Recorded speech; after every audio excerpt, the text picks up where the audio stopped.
All right, good evening, everyone. I will call tonight's Educational Affairs Committee meeting to order, and we will start with a roll call. I will start at the end of the table with Ms. Murphy and go around. You can announce yourselves, please.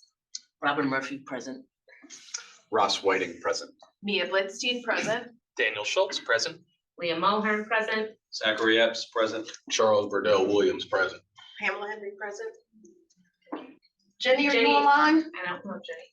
I don't think she's here for this one. Great, thank you so much, everyone. We will now approve the minutes. If I could have a motion to approve last month's minutes. So moved. Thank you. Second? Second. Ms. Murphy. All those in favor? Aye. Any opposition? And the motion carries. Thank you very much. And we will move on to our agenda items. We have one item this evening, and it is a presentation from our high school administrators with the Office of Education talking about high school course proposals for the next academic year. So good evening, everyone. Before we go into tonight's agenda item, I want to publicly announce that there is a change to our January topic. Our January topic, January 2024 topic, is now Special Education Department updates. And that actually switched places with our Department of Innovation initiatives and updates, which will take place. Strategic plan. Strategic plan is February. You're going to be March. Yes. Yes. So the Special Education Department updates and Department of Innovation updates are now changed. Initially, Department of Innovation was January, Special Education was March, and now they have since been changed. This will be reflected on our websites. It will be reflected on our social media postings, but I thought for those who are present tonight and also to get on the official record that those have changed, we will make sure again that we put a big push out in January to make sure that people know that that the topic has changed for January in case people had planned to attend in March to see if there could be some differences. And just for full transparency's sake, March, the presentation for the Department of Innovation is very hands-on. It is going to feature some of our staff members and our teachers. And as you can appreciate, it's a little more difficult to get all of the schedules together. So March was a better time to make sure that we gave a full presentation that really did justice to all the work that is going on in the Office of Innovation. And without any further delay, I want to introduce our high school assistant principal, Dr. Ben Hammond, and our high school principal, Mr. DeAndrea. They are going to lead tonight's presentation, which is to walk us through our Cheltenham High School course proposals. And this is kind of what we do every December. So hopefully we have families and students who are either watching live or watching the recording as they think about course selection in the spring. This is a key presentation by our high school leadership. Excellent. Thank you very much, Dr. Smith. Good evening, everyone, and thank you for the opportunity to be here this evening. This is a very exciting time for us, as we have the opportunity to bring various proposals to you for your consideration, and as we're preparing to help our students start to think about what courses and what opportunities they would like to pursue in the 24-25 school year. And so when you look at the mission and vision of the Cheltenham School District, what really stands out to me, so I've had the privilege of serving as principal at Cheltenham High School now for a year and a half. One of the things that has stood out to me consistently since I started that really is echoed in both the mission and vision is the way that there's been a commitment from the school board as well as the school district administration to really ensure a wide range of opportunities for our students within the high school. I've always worked in larger school districts before coming here, and oftentimes because of larger school districts and budget constraints, there are not the opportunities that we were able to offer at Cheltenham High School, not just in terms of our AP course offerings, but the wide range of electives. And so this evening, we're looking to propose some additions to those opportunities for students. Since we moved to a block schedule 2.5 years ago, now our students have the opportunity over 4 years to earn 32 credits. And so we want to make sure that we have a wide range of opportunities for them. And so again, that when I look at our mission and vision, that's what really stands out to me. So this evening, we're going to share some course proposals for the upcoming year. We're also going to talk about 2 course pilots that we would like to ask for your consideration on, and then we will come back next December to update you on the status of those pilots and potentially request full consideration, and then we will open it up to questions. So just to give a very brief overview of what the course credits reflect. When you see courses reflected on the slides as a full credit course, that means the students are going to earn a full credit, 1.0 credit, and it's either scheduled every day for a semester or every other day over the course of the entire year. So in either case, it meets for 90 days of the 180. A half credit course is typically scheduled every other day for a semester. So it will be 45 days, either first or second semester. And then there are 2 semesters in the school year, and each semester has 2 quarters within that. So we're going to jump right in now to our course proposals. Dr. Hammond's done the master schedule at Cheltenham High School for a number of years and does an outstanding job. So he is going to discuss most of them, but I do want to take the opportunity to briefly highlight the first course proposal, because one of the things that we are very proud of, and I think is a district we are very proud of, is the number of advanced placement opportunities that we offer for students where they can take college level courses during the school day and have the opportunity to earn college credit. And so we are proposing adding an additional advanced placement course for the upcoming year, which is the AP seminar course. And the way I've often described this course to parents is it's really students have the opportunity to develop college level research skills and then apply those to topics that they are interested in over the course of the year in this course that would meet every other day. And so the focus of the course is students complete an individual research project and presentation, as well as a group project and presentation. And then there is also a traditional AP exam in May as well. But they've been prepared all throughout the year to learn those skills that really will benefit them, not just in all of their courses at Cheltenham High School, but in whatever post-secondary pursuits they pursue afterward. And so there's a description here. We are recommending this course would be for students in grades 11 and 12 who really want to dig more deeply into topics of interest and, again, help to build their research skills. And so on the next slide, just briefly, there are a variety of materials that we will be incorporating into this because there's a very large focus on using various sources and really synthesizing that information in the projects that they complete individually and as a group. And then the exam, which is just a 4-question exam, is very much focused on getting sources presented to you and then synthesizing that information. We would use current teachers at the high school, and the anticipated costs for the district are when you add this advanced placement course, we would be making a commitment that we would pay for the teachers to be trained next summer, which will be available virtually and in person. I'll now turn to Dr. Hammond to share about the other proposals. The next 2 courses are from the math department. First one is data literacy. It's also commonly referred to as data science.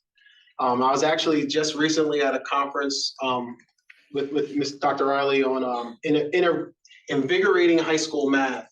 And without even knowing that my teachers were proposing this course, that was one of the topics of discussion at the conference, and how we need to do a better job of offering courses for our students instead of just following our traditional pathway of Algebra 1, Geometry, Algebra 2. There's different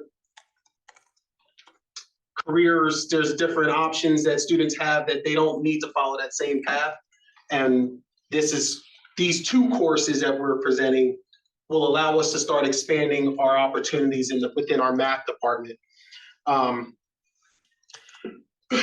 We're constantly talking about data-driven decision-making, and any job that we look at that is a vital aspect. And this course really starts to help our students see that and to live that.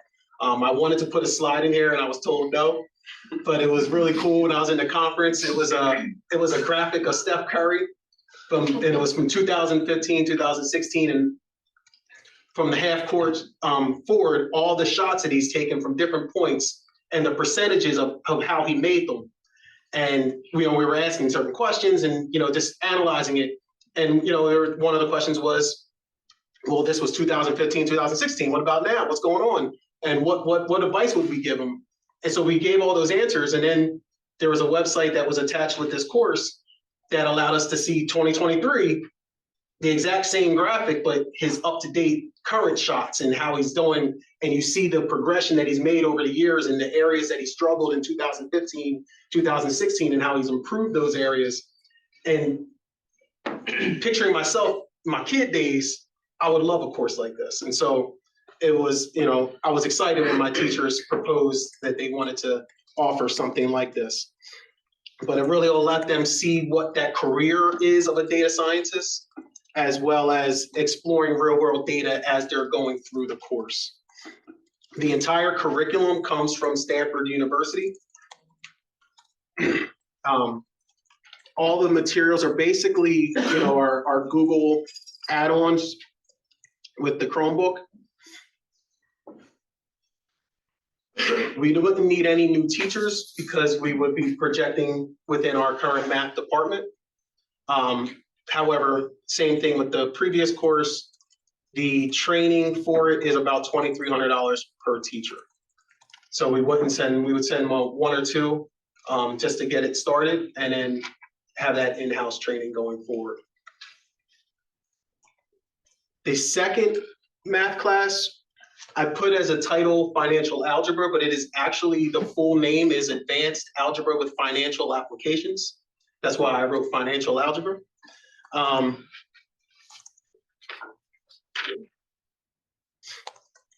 It was also another popular course that was discussed at the conference. In fact, last year, when the teacher that proposed this started talking to me about it, they were at an NCTM conference that was discussing this course and provided the full syllabus and curriculum for the course. It is viewed as an Algebra 2 comparative, equal equivalent course. It goes from topics from Algebra 2, statistics, and some in calculus, but it does the conceptual side of it. And it's a course in the high school, I would say, the financial aspect that we've been looking for years within the department that just has not been available to us, that we haven't decided to run.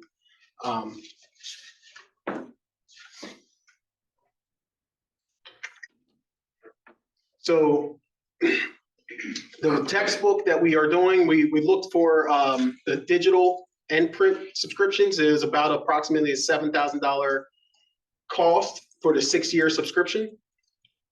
Again, just like the other course, we would be running this within our current structure of our math department, so we would not be looking to add any new additional teachers.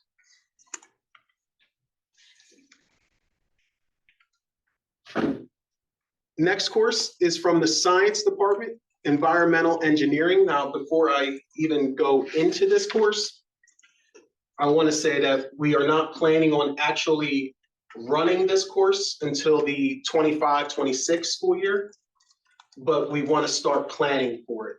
I'm sure in several meetings, I know I've been in several meetings, Dr. Riley has talked with you guys about the change in science standards. And this course was presented proactively by the department chair in order to start looking at those changes so that we can be ready and proactively address the changes that are coming place. The standards are going to be changing, not just how we're looking at science, but the keystone is also changing.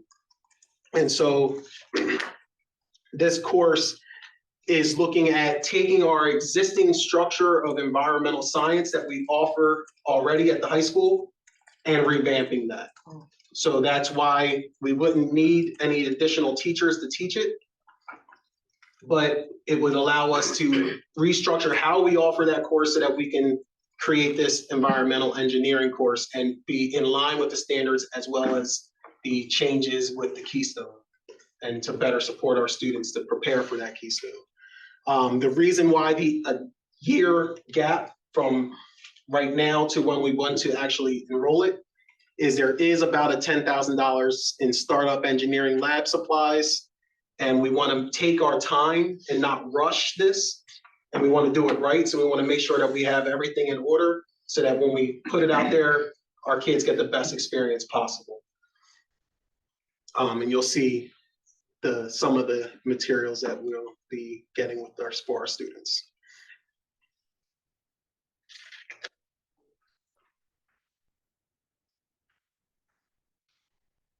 Next one, I'd like to say also for Mr. Schultz, but but not being honest. We want to rename our one course, Computer Programming 1, to Introduction to Java. The reason why is because we started off with programming and it's been growing over the years, thanks to Mr. Sheena and Ms. Putterman. But we had a Computer Programming 1, a Computer Programming 2, and AP Computer Science.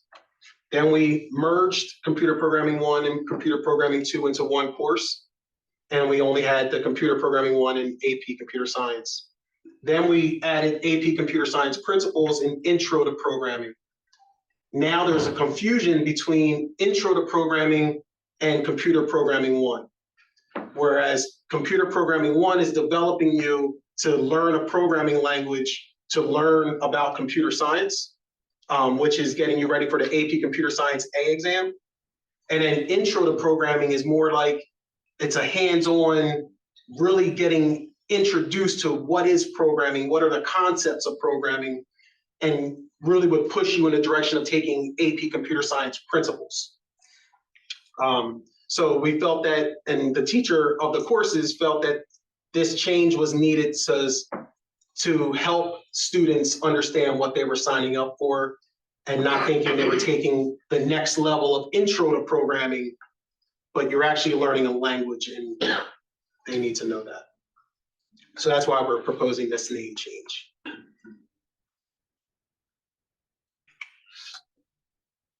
And they just wrote that for you. Next, I'm going to pass it back to Mr. DeAndrea. He's going to talk about our course pilots. All right, thank you very much, Dr. Hammond. So there are two courses that we're proposing to pilot for the upcoming year that we would then come back to the Educational Affairs Committee, bless you, next December to provide updates and potentially request full approval. The first one is a course that we're referring to as an academic seminar course.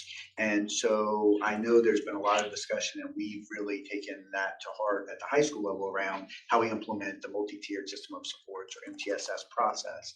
And as part of that, and as we look at what supports and interventions we can put in place for students, one of the areas where we definitely see need, and I can say from my previous experience as a high school principal in a different district where we had something similar, this is really an effort to look at some of our students who, after we've pursued various tier 1 supports, need additional levels of support, but we are not moving at that to the level of, potential evaluation for special education services. Another component of this is really thinking about the over-identification of students for special education. So that's one of the additional reasons for this consideration. So this course, we've designed it for Cheltenham High School to build on what occurs in the freshman seminar course, which is a very successful program that I think many of you are familiar with, that Melanie Jackson pilots at the high school. And so this would enable us as a tier 2 MTSS support to have students be able to take a half credit course that would meet every other day, and the students are getting instruction around study skills, around time management, around all of the academic skills that will help them not only be successful in all their other classes, but also help them to be successful beyond high school as well. Because what we see with a lot of students, and I would say especially with block schedule, students have a combination of classes that meet every other day, some have some classes that meet every day plus every other day, is how do you balance that? And how do you organize your time? How do you advocate for your needs? How do you take advantage of the time that we have built in at Lunch and Learn? And so this is providing that intentional instruction. It is similar in a lot of ways to what we provide for some of our students through our executive functioning seminar that is offered for students who have IEPs. But again, this is designed for students who do not receive special education services as a level of support to see with that, for lack of a better word, almost a sense of case management of someone in a general education setting to provide that every other day support and help them to navigate the world of what high school is like academically and study skills wise. So that's what we've proposed this. And so there's no additional teachers that are required. The resources that we would use are primarily online resources. Some of the resources that I've seen used previously in successful settings are things such as like the 7 Habits of Highly Successful Teens and incorporating various resources like that. So there is very much a curriculum and a content built into this course that then they apply in all of their other courses. And then the final course pilot that we are proposing is a Composition 1 course. So there's a focus on writing in all of our English classes, but we know that writing is a really critical skill that is going to benefit our students, not only during the time that they're in high school, but really in any career that they pursue. And being a good writer helps to strengthen your reading skills as well. And so we are proposing piloting a Composition 1 course for students who have already taken English 9 as a way to help to deepen and strengthen their writing skills for the rest of the time that they're in high school, and provide opportunities for students to write in a variety of different settings, not just focused on. I know that there was a conversation in a previous board meeting around so much is around, how we take data and then incorporate that into writing for so many of our assessments, but to think more broadly about various types of writing and how we can help students navigate that. And again, for this course, no additional teachers are required, and we would use existing resources that are structured and scaffolded from students, many of which come from the College Board, laying the foundation to help students be successful in AP classes during their junior and senior years. And so with that being said, okay, I'm sorry. No, that's all We'll right. turn it back to No worries. Thank you so much, Dr. Hammond and Mr. DeAndrea. This is, I think, always a fun meeting because it's exciting to see what new things are hopefully coming to our students to access, the kinds of programs that they need. And I appreciated hearing for at least some of them where kind of the impetus was behind, where they came from a teacher or someone coming from a conference. And, it's exciting to hear to me all of those things. So thank you for the presentation, and I will take questions from the board. Let's see. Thank you for that presentation. That was fun. And I want to just say, first off, I really like the data literacy course, because my kid was just saying to me yesterday, well, I could be a math major in college, but the only thing you can do with that is be a math teacher. And so it would be great for him to see that there are other things you can do with a math major. I just have a couple questions. The AP seminar, is that going to take the place of something else that already exists? That would not take the place of any of our other AP classes. It's another one of the AP courses offered by the College Board. It's one of the newest ones that started probably 10 or 15 years ago. And so it's really just to expand our offerings, but to give students an opportunity. We have a number of students, have interest outside of school. And so this is a way that you can pursue those interests and apply those college level research skills to those interests. Awesome, sounds great. And my other question is about the academic seminar. Would it be scheduled for like second semester, 9th grade to follow up the freshman seminar, or is the freshman seminar a full year? The freshman seminar course is a full year. So in the work that we do as part of our MTSS team, taking feedback from the groups that do the tier 1 support, when we come together as a full team looking at tier 2 and tier 3 supports, when we have students who are not achieving success, this is an intervention that can be put in place at any time for a semester during the time that the student is in high school. But really, for many of the students, they would likely be building on what they had in the freshman seminar. We also have a number of students who transfer in after 9th grade. And so to be beneficial. Got it. And would they, last thing, would they have an opportunity to work on like foundational skills, or would this really be like study skills, time management? Or do they have an opportunity to do any like basic sort of math work, reading and writing practice? Like I'm thinking, almost like guided study hall kind of supports, or is it really just focused on study skills, time management, like how to be a student? Right. So it's not a study hall. It's really focused on those academic skills, study skills, time management, all the things that you were referencing that will help students to be successful in their other classes and have opportunities to apply those. So one day, maybe the teacher's working with students on, all right, let's talk about how we craft an email to your teacher if you have a question about this assignment, or you would like to come in and take this assessment or need reteaching. So many of our students, and I would say I've seen this become more of a challenge after COVID, really need additional support, even with just the basic self-advocacy skills of let's help you frame this conversation that you want to have and know that's important, but you're not really quite sure how to go about that. So that's just one small example. So there would be intentional lessons each day that would help and then differentiate based on student needs. Awesome. Thank you. Thank you. Any other questions? Dr. Whiting? Sure. Thank you. Dr. Hammond, great to meet you. Nice to meet you as well, sir. Mr. DeAndre, thank you so much. I really appreciate the presentation. Couple of comments, and then I have some questions as well. Data literacy looks awesome. I cannot wait to see what comes out of that. As a data wonk myself, this is exactly the kind of practical math that I feel like we should be really showing our kids that there's way more to do with math than just kind of algebra 1, algebra 2, geometry. Love that. That's going to be really exciting. I heard a lot from a lot of people related to the advanced algebra with financial applications course that really want to focus more on practical skills related to financial literacy for students as they go through the high school. And so this is really exciting to see that this course is going to be offered as well. I can think of a million students who are going to sign up for that like pretty much immediately. So that's exciting. Also appreciate the proactive approach to environmental engineering shifting towards the standards that are coming up.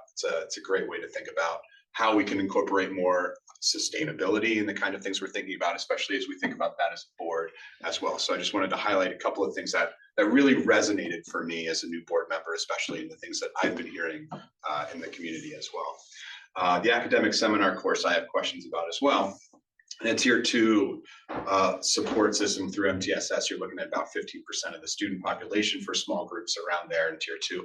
I have questions about how those students are identified, given that multi-tiered systems of support generally have some kind of screening process. And I'm just curious about what that looks like and how they would get placed in this course.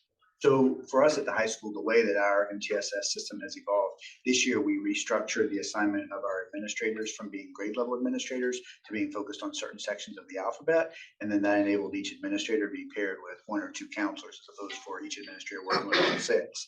And so those teams of typically 2 to 3 people really are the foundation of our tier 1 MTSS teams. So they're looking at student data consistently. They're getting referrals from teachers. They're helping to look across all of a student's courses, since we don't have the teaming structures that are in place in elementary and middle school. And then they're implementing interventions at that level to see if those result in the students achieving success. If that does not occur, then the students are brought for further discussion with our full MTSS team, which consists of all the tier 1 teams. Plus I'm at that meeting, plus we have central office staff who attend that meeting. Our school psychologist is there. Often we have representatives from the Office of Special Education. Ms. Jess Keene often comes, Mr. Riley often comes, Dr. Riley, sorry, Ms. Collins, other supports there, to then talk about, here's what we have, here's where the students are achieving success, here's where they're not achieving success, what are our best next steps? And so this is one of our options for tier 2 support. Right. And this is probably a collection of tier 2 supports that social emotional supports. This looks separate from social emotional supports in general, and tier 2, tier 3 social emotional supports would be separate from this. This is addressing what you see as a specific need, as I understand it, for tier 2 special class focused on executive function skills, essentially for students to develop. Okay, so I just wanted to make sure. So referral primarily after universal supports have been provided in the classroom. Yeah, and this is generally, so is there is data collection for this would happen? I'm thinking of incoming freshmen, and so the referral process for them would be observation, tier 1 supports, and then identification throughout the year as teachers, administrators, counselors notice that there's a student who needs additional tier 2 support. Absolutely. So individual teachers can make referrals, and then we are consistently in the tier 1 teams, looking at all of the student data, attendance data, behavior data, academic performance data, and then being able to figure out, tailor the intervention. So this intervention, if a student is struggling with attendance, this is not going to be the best intervention for that student. Where I've seen this type of intervention be very successful is, a student who is coming to school consistently, in all of their classes consistently, but really struggling with many of their classes across the board. And when you talk to the student, it's not so much, I can't do the work or I find it too challenging. It's just, I didn't turn this in, I didn't submit it, I need help with, and in some cases it may be, where are the resources I need to be able to access this? So the student has already at tier 1 worked with the teachers individually, done things with their counselor, and we need a higher level of support for that student. Great. Are tier 1 supports then identified out of this process as well, where they're receiving small group instruction through this kind of seminar or course, and then you look at individualized supports after that? Is that kind of the idea? So those tier one supports, can happen before this or during this course. So that's happening, with the teachers in the classroom, as well as the teachers working collectively with that kind of foundational tier one team of the Okay. Administrator and the counselor. As a result of this and the data collection in this particular class, it would give the opportunity to potentially implement additional tier one supports. And once a student, if they're achieving success here, that will help us to then say, all right, you mastered these skills. We believe that you are now ready to, Right. use those tier one supports and additional things we've identified to then move forward without this. And the idea here would be students matriculate out of this with the Absolutely. skills necessary to appropriately organize their courses and homework, et cetera. Absolutely. Okay, great.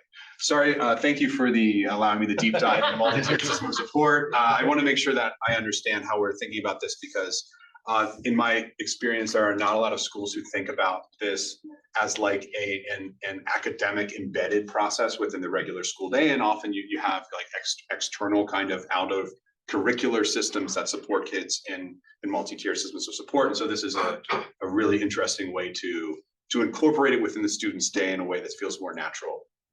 So thank you for indulging me in that inquiry. Thank you, and I think you're just gonna look at our presentation on MTSS a few months ago, and, for us as a district, we're in still the thick of rolling it out and getting everything kind of organized, so I think that helps kind of, we're heading there, we're getting there, so thank you, Dr. Whiting. Any other questions? I have a question. Yes, Ms. Murphy? So, composition 1. Mhm. I'm loving that it's going to cover critical grammatical concepts, multiple writing styles, all these types of skills that we know students have not been extra successful at, especially these days, if you will. So my question is, with this being heavily suggested for advanced placement students, where and when is there something for the average student to also receive this level of skill development? So writing skill development, that's an excellent question. Writing skill development, is embedded in really all of our classes, but a particular focus. And I would say our English and social studies classes, but clearly there's writing skill development across the board. And so we are, as a request to pilot this, looking at ways that we can build additional opportunities for those skills. And so this is, a pilot for this upcoming year. And I think that as we go through this year, we will be able to come back, if this is approved as a pilot, to the board next year and say, this is what we've learned, and this is how we feel that this could benefit moving forward. And may I jump in, if you don't mind, Mr. DeAndre? Also, the way it was explained to me that this course, the prerequisite for this course is grade 9.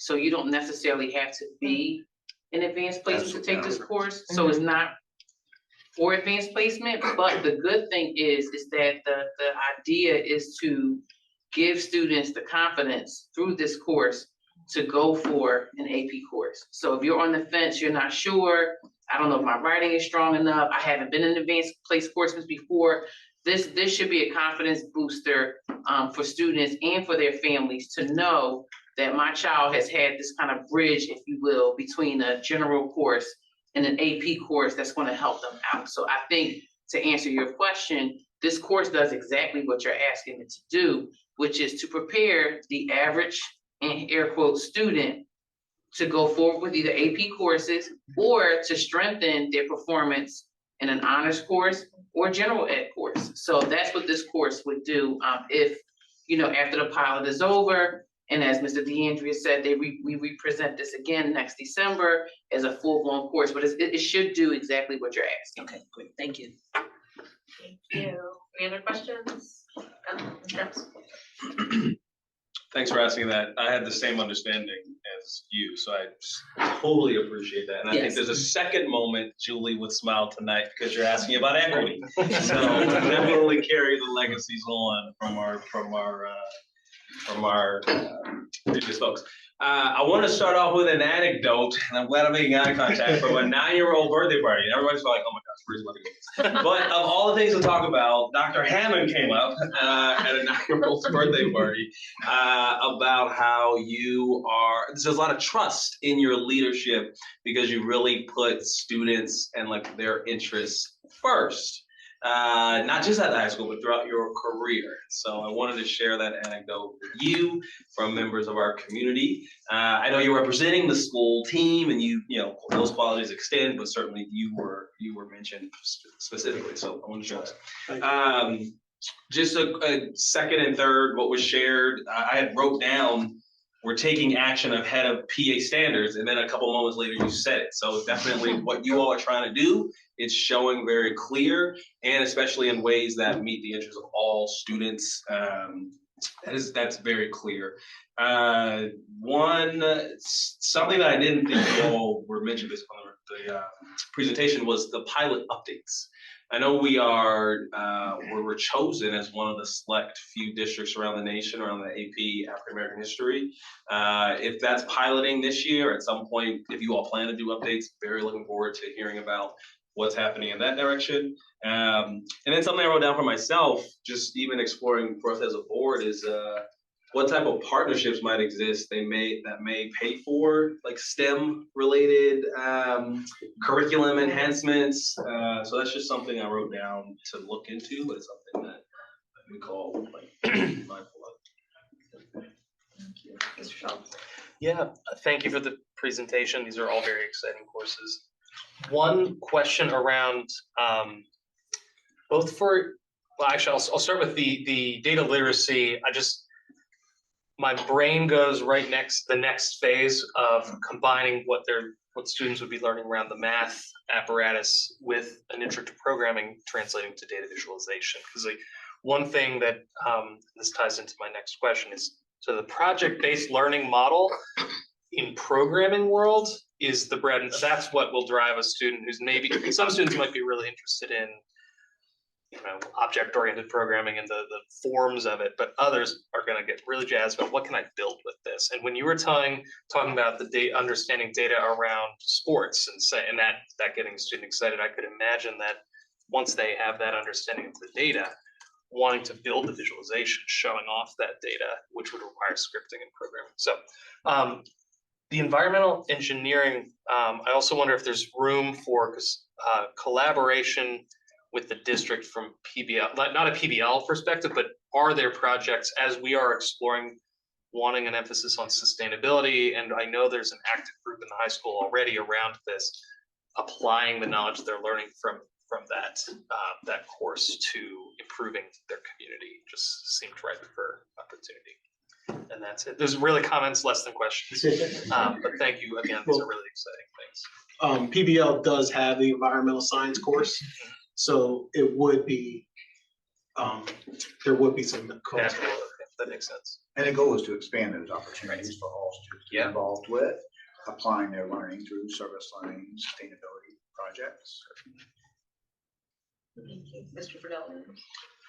Mr. Schultz, thank you for the prerequisite on PBL. And just to share that one of the pieces of the presentation that I was able to extract is just that I'm continuing to see the focus on how to build more of a PBL type environment to try to build that. I'm going to use the 21st century learning experience. I think overall, there's likely a larger group of students who will thrive in more of a real world, hands-on type of learning experience than the traditional lecture experience. And so what I'm seeing of the course offerings that are being suggested is much more in the practical space. And I think not only do I appreciate that, but I'm sure some of the students will appreciate that as well, right? Data literacy, even environmental engineering, things you can actually see and touch and experience and are very tangible, I think are exciting because they don't exist on paper only. They actually exist in the space that we live in now. So yes, just more of a comment from my perspective, right? the board members who were here last year, we did have the opportunity to visit our friends out in San Diego at High Tech High and kind of see what this, like, I define as this fully immersive, like, real world learning experience look like. And every time I think about the high school, I think that it is getting closer to that, like every day, even though we are not defining ourselves exclusively as a project-based learning environment. So again, just more of a comment, but also to just kind of, thumbs up, because I see us still moving in that direction. Even doing things like building a lab and the things that were needed to sustain the environmental engineering. It sounds cool, right? I think the more and more we can do that, I think the more students will enjoy it. As an adult making decisions for students, I think that's what I like to see the most. So again, just a comment, but appreciate the focus. Any other board questions or comments? Are there any comments over Zoom or the public in the room? There are none on Zoom. I have 3 comments. First comment is, I'm not sure who shut down Dr. Hammond's slide, but I am gonna ask him to forward that slide so it does become a part of the presentation that lives on the website. I know many of us learn and through making connections, and especially as a sports fan, that's so important to me. So I want to make sure that gets back in. I don't know what happened, but we'll fix that. The second thing is, I wanted to point out that on slide 15, you see a lot of verbiage that is in blue. All of those are live links to sites. So I wanted to make sure I was on the record to say that those are actual live links. If you want to look further, or the public wants to look further, if you click on anywhere that you see blue, you will get a link in that particular slide. And last but not least, we are going to, the Office of Ed propose to Dr. Scriven that our newest board members do have an opportunity to visit High Tech High as we grow PBL and as we grow these hands-on learning experiences.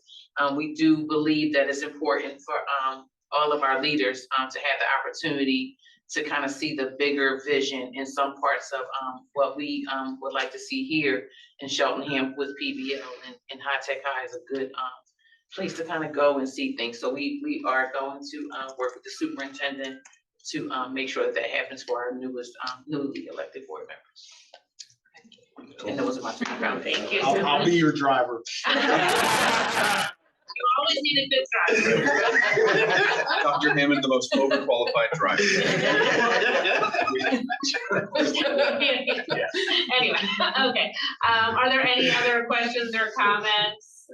Yes, Dr. Scriven. I just have one comment, because it's tough and you don't want to toot your own horn.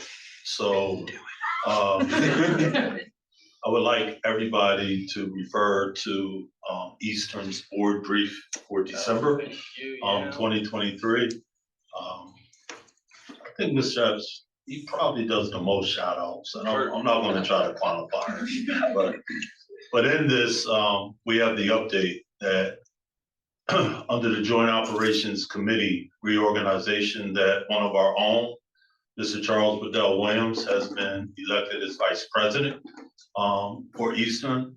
I don't think that was something that he should have to announce. So as a proud superintendent of Cheltenham, recognizing